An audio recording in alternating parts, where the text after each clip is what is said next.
여호수아서 강해로 다시 돌아왔는데요. 여호수아서는 24장까지 되어 있는데요. 딱 절반 12장까지는 핵심 내용이 뭐냐면 정복 전쟁에 관한 이야기입니다. 약속의 땅 전쟁이고요. 이제 딱 절반 나눠서 13장부터는 뭐냐면 전쟁에서 얻은 땅을 나누는 분배에 관한 말씀입니다. 처음에 중부 허리부터 끊고 점령했습니다. 거기에 철옹성 여리고가 있었죠. 중부에 여리고를 깨고요, 아이성과 베델을 패키지로 그냥 한 번에 깨버립니다. 그리고 이제 남쪽 지역을 점령하는데요. 예루살렘의 왕이었던 아도니 세덱을 중심으로 남부가 5개국이 남부 연합국을 만들어서 덤벼듭니다. 그때 하나님께서 하늘에서 우박이 떨어져 내려서 머리를 깨트리고 대적에 태양이 중천에 머무는 초자연적인 역사로 말미암아 남부를 한 방에 점령하게 하세요. 그리고 오늘 11장은 공식적으로 마지막 전쟁이 기록되어져 있는데 뭐냐면 북부 점령 이야기입니다. 북부 점령. 하솔 왕 야빈이 중심이 돼가지고요, 이름도 야비하죠. 야빈. 하솔 왕 야빈이 중심이 되어서 북부 연합군이 정말 떼거지로 덤벼들거든요. 이전 전쟁과는 비교 안 되는 규모의 전쟁입니다. 1절부터 4절까지의 내용이 뭐냐면 이 연합군의 세력이 얼마나 센 애들이었는지 그 얘기하고 있는 건데요. 북부 연합군의 총사령관이 하솔 왕 야빈인데, 하솔은 지역 이름입니다. 그리고 야빈은 뭐냐 하면 왕의 칭호입니다. 그러니까 우리가 애굽의 왕의 칭호는 뭐예요? 바로. 그리고 블레셋은 아비멜렉, 이게 왕의 칭호인 것처럼 하솔하면 야빈입니다. 야빈이 왕인 겁니다. 그럼 하솔 지역의 위치가 어디냐면 갈릴리 지역 북단입니다. 갈릴리 호수 북단이에요. 여기 성의 사이즈가, 이 하솔의 성의 사이즈가 여리고 성의 20배가 넘을 정도였대요. 어마어마한 규모입니다. 하솔이 이스라엘 전체 30몇 개 성읍의 31개 성읍의 대장이 바로 하솔이라고 생각하면 됩니다. 어마어마하게 센 애란 얘기예요. 그런데 이 하솔 왕 야빈이 갈릴리 북단 지역부터 최북단 헐몬산까지 가나안 북부의 모든 군사를 다 모읍니다. 그래서 학자들에 의하면 당시 북부 점령군이 최소한 30만 명 이상은 됐을 거다. 그러니까 우리 동탄, 1동탄, 2동탄 다 합친 그 인구, 어마어마하게 많은 병력이 지금 이스라엘 하나 깨겠다고 뭉태기로 덤벼듭니다. 근데 얘네들은요, 그동안이랑 달라요. 기마 부대가 말 타고 달려오고요, 병거, 장갑차, 탱크, 병거를 끌고 나옵니다. 지금 가나안 정복 전쟁의 패턴을 보면 뭐냐면은 점점 대적이 세지고 있습니다. 처음에는 철옹성 여리고를 공성전으로 그냥 깨버렸거든요. 그러다가 2개 패키지, 5개국 연합, 이제 허다한 바닷가의 모래알 같은 북부 연합군이 덤벼듭니다. 엄청난 대규모의 전쟁이에요. 그때 하나님이 여호수아에게 뭐라고 말씀하시냐면요, 두려워 말라. 내가 내일 이맘때쯤 되면 대적을 너의 손에 붙일 것이다. 완전히 몰살시켜 줄 것이다. 두려워 말라고 승리를 약속하세요. 그러면서 특별한 명령, 특약을 하나 주시거든요. 진짜 특별한 명령을 하나 주세요. 그게 뭔지 한번 읽어볼게요. 6절 말씀 함께 읽습니다. 6절입니다. 시작. 여호와께서 여호수아에게 이르시되 그들로 말미암아 두려워하지 말라. 내일 이맘때에 내가 그들을 이스라엘 앞에 넘겨주어 몰살시키리니 너는 그들의 말 뒷발에 힘줄을 끊고 그들의 병거를 불사르라 하시니라. 아멘. 하나님 주신 특별한 명령이 뭐냐 하면 너 무조건 승리할 거야. 지금 승리가 문제가 아니라 승리 다음이 문제인데, 걔네 기마 부대니까 말이 전리품으로 있을 거 아니에요. 말에 뒷발에 힘줄을 다 끊어내라. 아킬레스건 다 끊으라는 거예요. 그리고 그들의 병거는 전부 다 불살라 흔적도 없이 없애버리라. 갑자기 말과 병거 얘기가 왜 나오냐면요, 여러분 이스라엘 가보시면 남부 지역이 훨씬 더 험준합니다. 남쪽 지역이 경사도가 오히려 험준해요. 오히려 북단으로 올라가면요, 풀도 있고 이스라엘 평화도 있고요, 물도 많고요, 무기또 언덕, 이런 것들이 북부에 있거든요. 이 말은 뭐예요? 남쪽은 블레셋, 그 해변가의 블레셋 지역 빼고는 기마 부대나 병거가 의미 없는 지역인데, 북쪽에는 말과 병거가 아주 유용한, 아주 쓸모있는 전략 자산이었던 거예요. 그래서 북쪽 가니까 이제 말과 병거 얘기가 나오는 거거든요. 근데 주님이 뭐라고 말씀하시냐면, 전쟁은 시작도 안 했는데 야, 승리는 걱정하지 마. 대신에 승리한 다음에 말의 뒷발에 힘줄 다 끊어버려. 그리고 병거는 흔적도 남지 않게 다 불태워버려. 그리고 이렇게 큰 대규모의 30만이 덤벼드는 전쟁인데, 전쟁 이야기는 9절 한 절이 끝입니다. 9절에 보니까 한 절이 그냥 끝이에요. 여호와께서 대적을 이스라엘 손에 넘겼기 때문에 그들을 격파하였더라. 그리고 끝내버려요. 이 엄청난 전쟁의 얘기를요. 그리고 이제 뭘 다루냐면 그들이 어떻게 하나님 말씀대로 그대로 행했는지, 모든 족속을 진멸하고 어떻게 진멸했는지, 그리고 말발굽을 어떻게 끊어냈는지, 그리고 병거를 어떻게 불살랐는지, 그 얘기만 계속하고 있는 거예요. 왜 그런 거예요? 하나님은 여러분이요, 하나님의 백성으로 부름받은 여러분이요, 말과 병거, 병사의 숫자, 이런 거에 안정감을 느끼고 그런 것 가지고 힘을 느끼며 살기를 바라지 않으세요. 오히려 오직 여호와 하나님만을 힘으로 삼는 백성, 하나님 여러분에게 오늘 그거를 원하고 여러분 콜링하는 거예요. 너 뭘 그렇게 힘삼고 싶니? 하나님 원하는 건 하나예요. 오직 여호와 하나님만을 힘삼고 살라는 거거든요. 그게 그런 백성을 만드는 게, 그런 믿음의 사람을 만드는 게 바로 하나님이 우리 가운데 요구하시는 겁니다. 이 시대 교회에 그런 성도들 일어나야 되거든요. 오늘 이게 바로 메시지입니다. 오늘 메시지 따라합니다. 하나님, 말과 병거가 있으면 우리도 강대국이 될 수 있을 것 같은데 왜 전부 다 불태워 없애라고 하시는 건가요?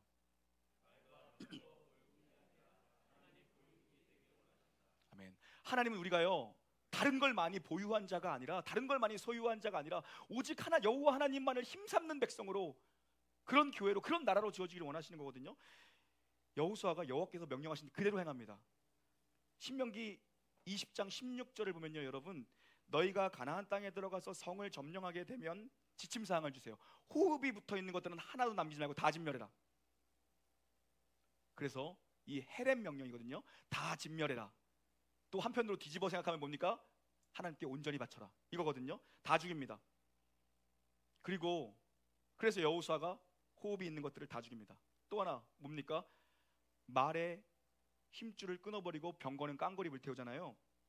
말과 병거는 당시에 강대국들이 꿈꾸던 최첨단 무기입니다. 병사는 좀 죽이더라도 그래도 말과 병거는 확보해야 되지 않는가. 아군의 전략 자산이 되는데 이게 우리 생각이잖아요. 근데 여호수아가 이걸 행합니다. 말의 뒷발의 아킬레스건을 다 끊어냅니다. 신명기 17장 15절 이하에 보면 하나님이 이런 말씀을 주세요. 너희가 가나안에 들어가서 정착하게 되면 분명히 인간 왕을 세워달라고 요구할 것이다. 하나님은 눈에 보이는 인간 왕을 세우는 것은 하나님의 뜻이 아니고 하나님의 아이디어가 아니었어요. 이건 사람들의 요구였어요. 우리도 이방과 같이 멋있는 사람, 눈에 보이는 멋진 왕을 세워주십시오. 그 이상형이 누구예요? 사울 세운 거예요. 그래서 여러분, 그런데요, 하나님은 이거 원하지 않는데 하나님이 뭐라고 하세요?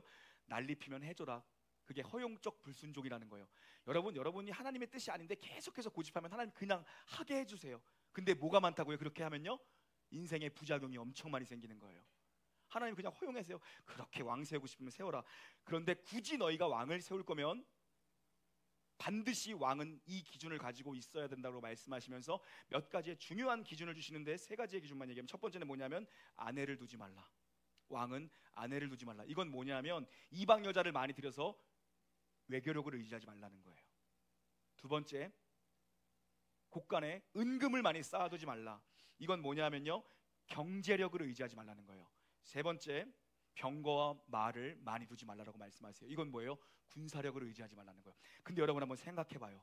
경제력, 외교력, 군사력이야말로 왕에게 절대적으로 필요하고 강대국이 위한 3대 조건 다 있잖아요. 근데 하나님 이거 하지 말라고.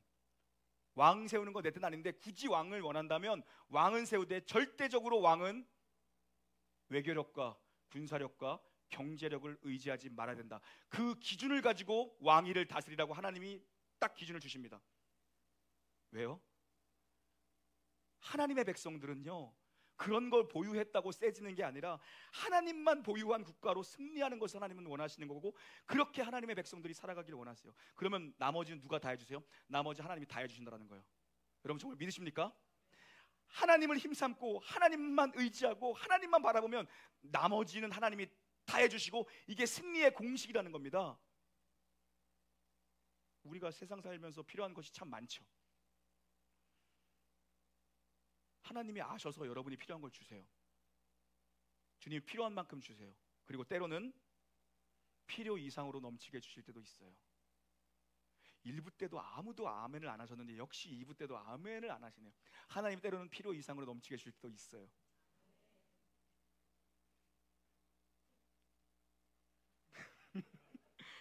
생일인데 좀 아멘 좀 크게 해주시면 안 돼요? 뭐 다른 건 원하지 않아. 아멘이라도 좀 크게. 여러분, 근데요, 때로 필요 이상으로 넘치게 주실 때는 하나님 분명히 그 이유가 있는 거거든요.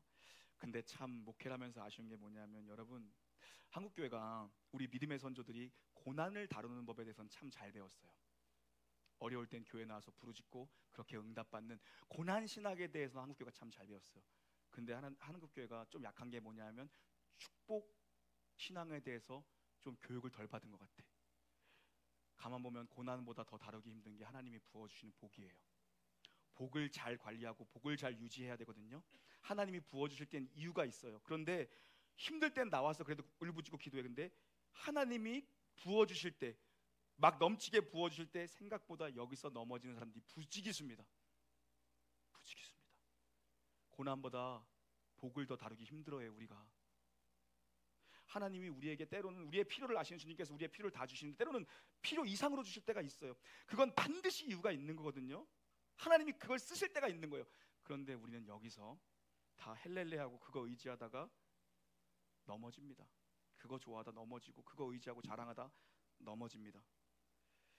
돈이나 명예나 인기나 권력이나 자식이나 부모나 인맥이나 이런 거 의지하지 말고 다 끊어내라는 거예요. 그게 말발굽 끊는, 말의 뒤꿈치를 끊는 겁니다, 여러분. 끊는 거예요. 하나님은 우리가 진짜 하나님만 의지하길 원하세요.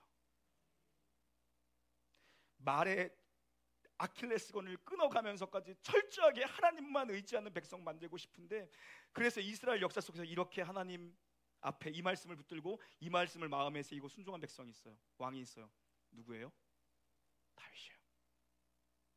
사무엘하 8장에 가면요, 다윗이 가장 잘 나갈 때 이야기가 기록되어 있어요. 가는 곳마다 승승장구합니다. 블레셋 깨버리고요, 모압을 깨버리고 승승장구할 때 다메섹 북단에 있는 소바의 왕까지 완전히 전멸시켜버리고 깨버리고서요, 전리품으로 1700마리의 말을 끌고 옵니다. 다윗이 뭐 한 줄 아세요? 칼 들어서 1600마리의 힘줄을 다 스스로 끊습니다. 100마리만 딱 남겨둡니다. 왜요? 신명기의 말씀을 그가 가슴팍에 새긴 겁니다. 왕이 되거든 절대 군말을 많이 두지는 말아라. 1600마리의 심줄을 다 끊습니다. 전쟁에 쓸모없는 말을 만들어버린 거예요. 다윗이 진짜 이때 무서울 게 없이 잘 나갈 때였어요, 여러분. 그런데요, 성경은요, 다윗이 말의 힘줄을 잘라낸 다음에 성경은 뭐라고 기록하고 있는지 아세요, 여러분요? 대개 가서 읽어보세요. 사무엘하 8장이에요. 다윗이 어디로 가든지 여호와께서 이기게 하시더라. 하나님 중심을 보세요. 여러분, 하나님 중심을 보신다니까요. 그 스스로가 1700마리를 전리품으로 가져 다 끊어버립니다. 말을요. 말씀 하나 때문에, 이 말씀 하나 때문에 다 끊어버립니다, 스스로. 근데 하나님은 이렇게 말씀하세요. 여호와께서 다윗이 어디로 가든지 이기게 하시더라. 가는 곳마다 승승장구합니다. 군사력으로 이긴 게 아니었다라는 거예요. 지금 여호수아의 군대가 가나안 전역에서 가나안 전체를 통틀어 중부, 남부, 북부 가나안 전체를 통틀어서 가장 의지가 되고 가장 눈에 보기에 좋아 보이고 보암직도해 보이는 성읍을 하나 꼽으라면 하솔의 성입니다. 여기는 말과 병거만 보유한 성이 아니라 사이즈가요, 중부의 여리고와 비교가 안 되고요, 남부의 예루살렘 성과 비교가 안 되는 사이즈입니다. 가장 큰 성읍이에요.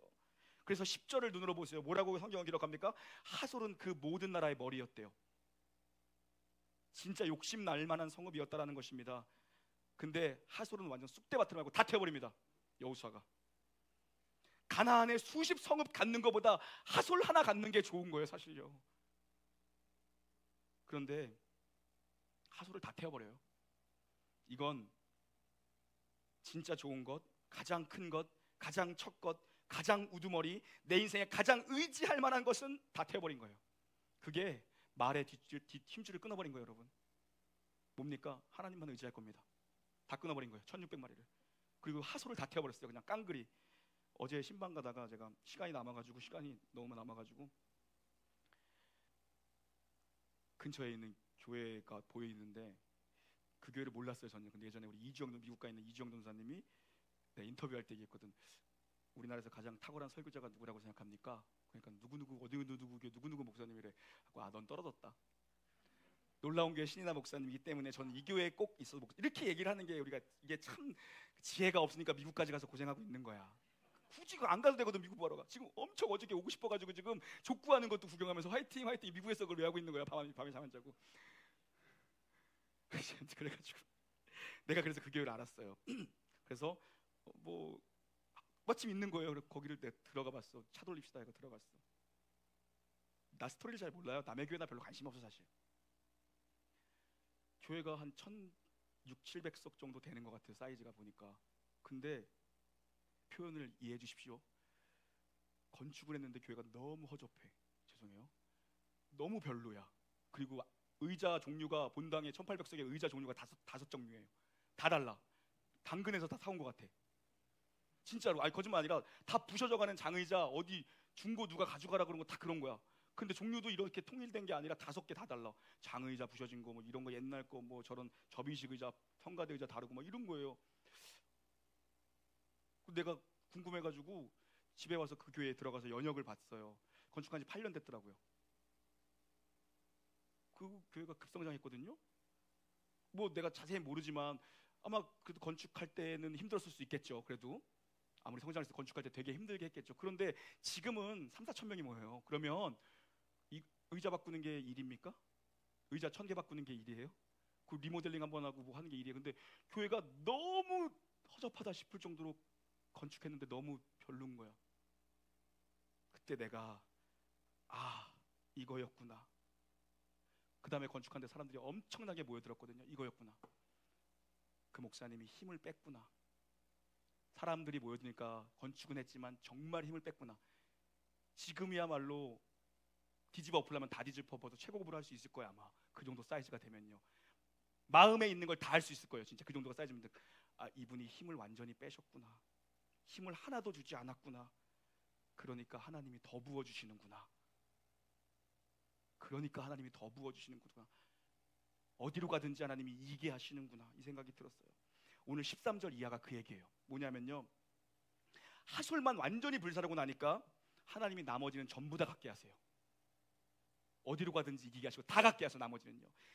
이게 하나님의 원리예요. 신명기 6장 10절을 보면요, 하나님이요 신명기에서 신신당부한 게 그들을 진멸하라는 것만 신신당부한 게 아니라 신명기 6장 10절 보면 너희가 가나안 땅에 들어가면은 너희가 쌓지 않은 성읍에 거주하게 될 것이며 너희가 짓지 않은 아름다운 집을 너희가 그냥 갖게 될 것이고 너희가 파지 않은 우물물을 그냥 마시게 될 것이고 너희가 열매 맺지 않은, 너희가 심지 않은 것을 그냥 열매를 거두게 될 것이다라고 약속하셨거든요.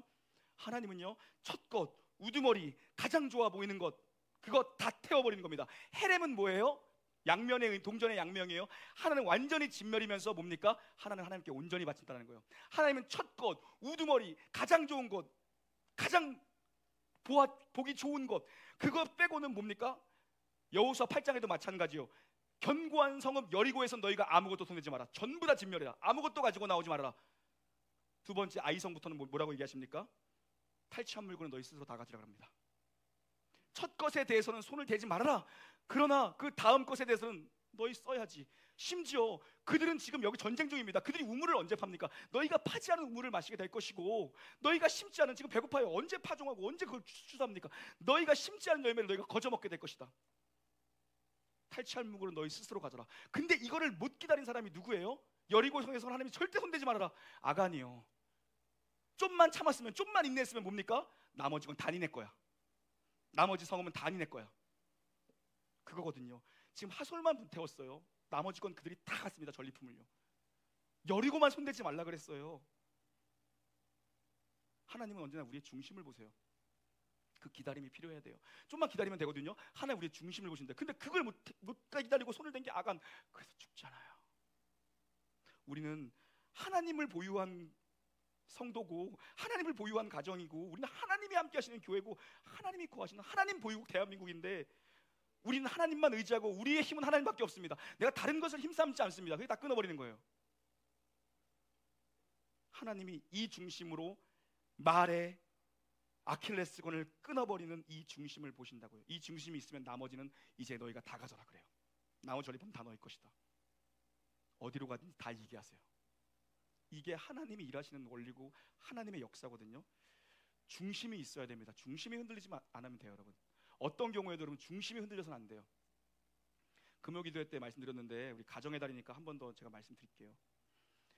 가정의 달이니까 자녀들에게도 여러분 중심을 지금부터 가르쳐야 됩니다. 더 늦으면 안 돼요. 우리 목회 현장이 너무 마음 아픕니다. 왜냐하면요, 성도들도 중심이 없고 내가 중심이 없으니까 내 자녀에게 중심을 가리키겠습니까? 중심을 전수하는 자가 없어요. 나도 중심이 없고 중심을 전수하는 부모가 없어요. 신앙의 분명한 원칙을 여러분 가르치는 자가 없습니다. 이건 절대 타협할 수 없다라는 몇 가지 원칙을 세우는 자가 없어요. 딱 몇 가지 원칙만 세우면 되거든요.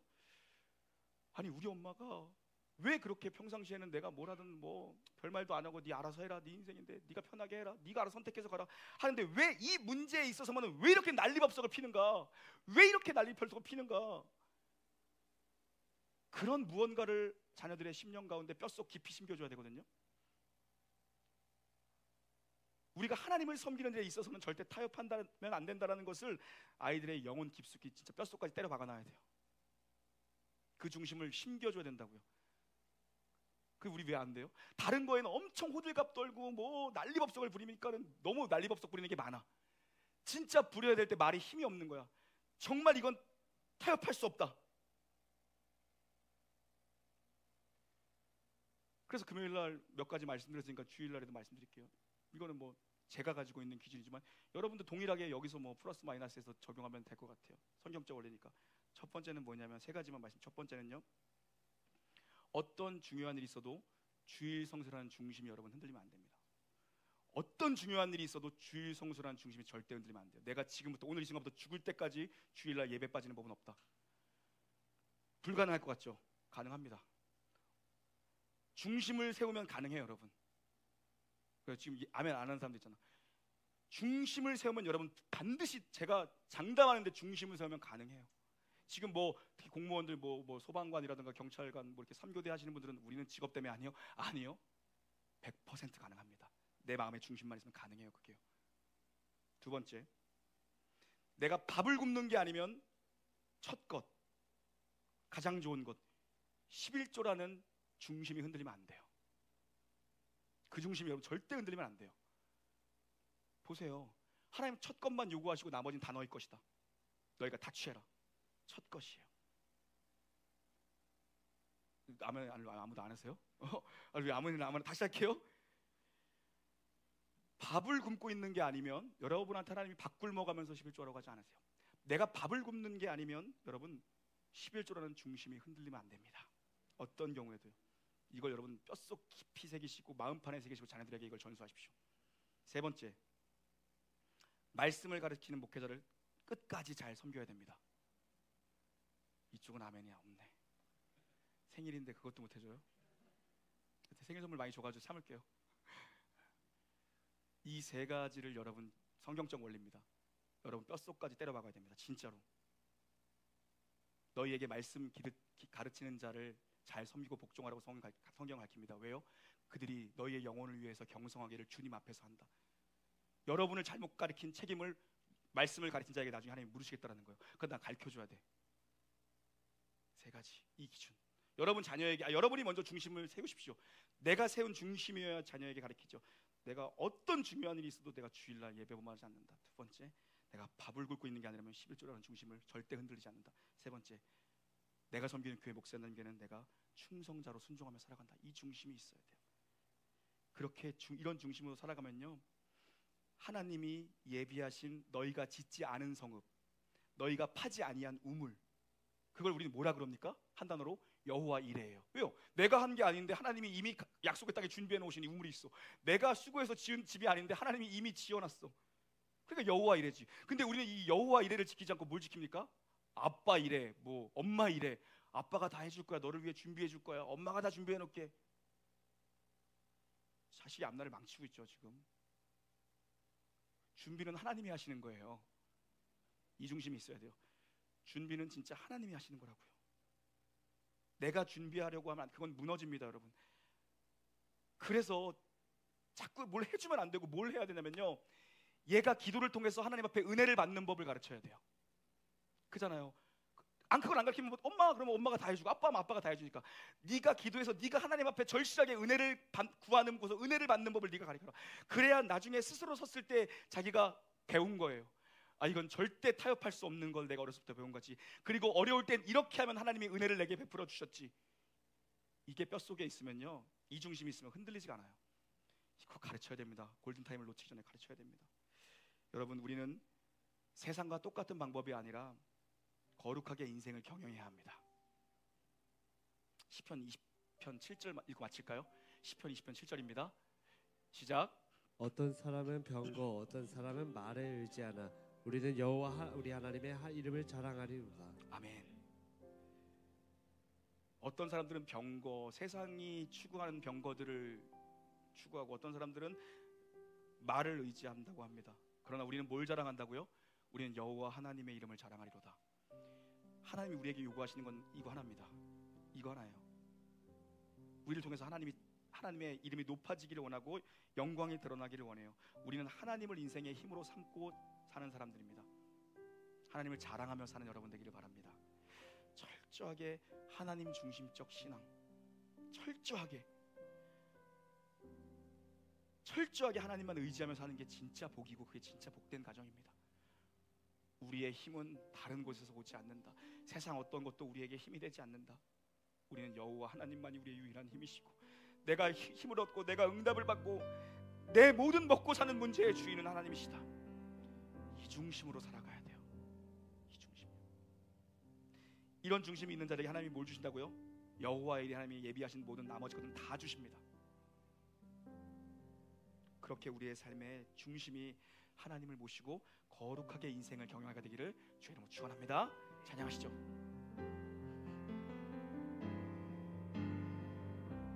아무것도 두려워 말라.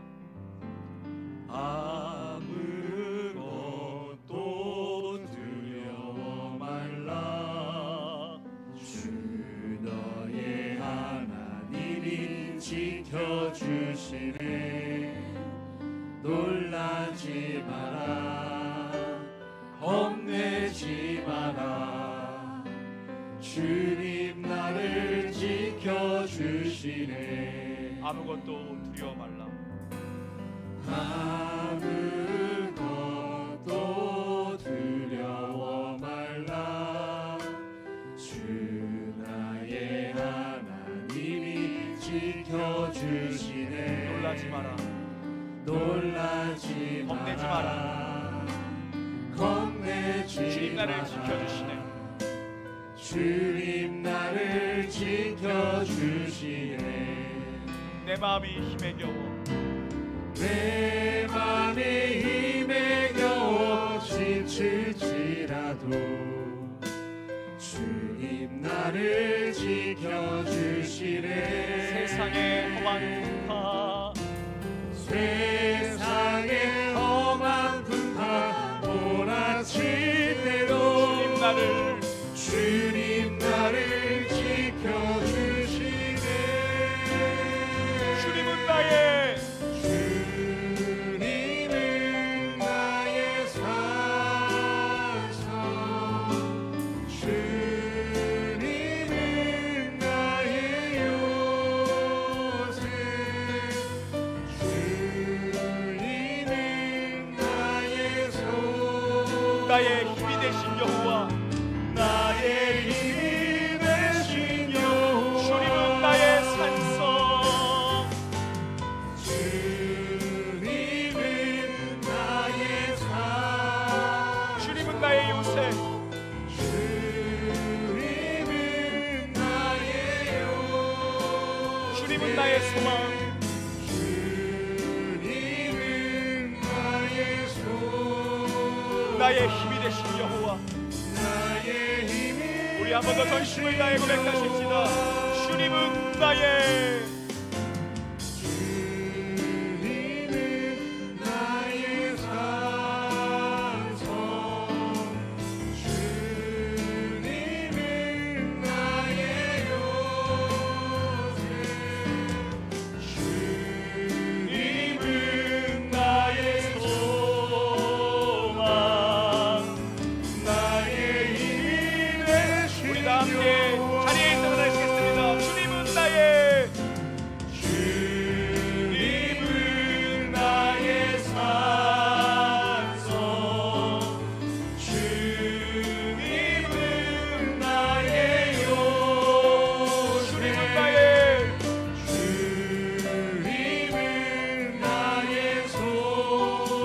나의 힘이 되신 나의 힘이 되신 우리 선포합시다.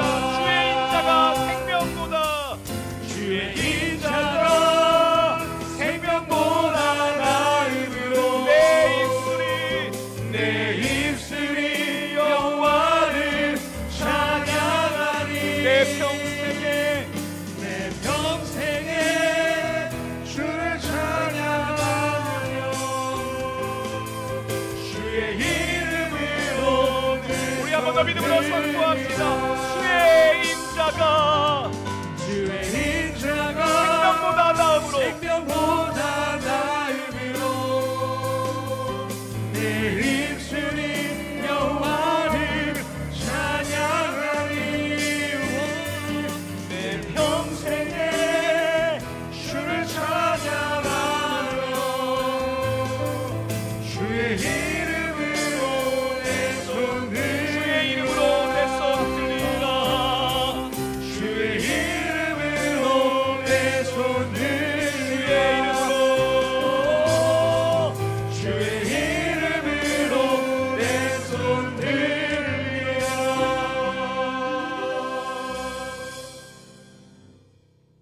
우리 주 예수 그리스도의 은혜와 하나님의 사랑과 성령님 내주하시고 교통하시며 위로 감동 역사하심의 크신 은총이 하나님만을 유일한 내 인생에 힘삼고 우리 가정에 힘삼고 이 교회에 힘삼고 살기를 소원 결단하는 함께 예배한 모든 영가족 머리머리 위에와 성도들의 가정과 주의 몸인 이 교회와 주께 사랑하시는 이 대한민국과 특별히 오늘 동생을 먼저 떠나보내고 슬픔 가운데 있는 우리의 한 형제 자매된 유가족들 위에 이제부터 영원 무궁히 함께 있을지어다. 아멘.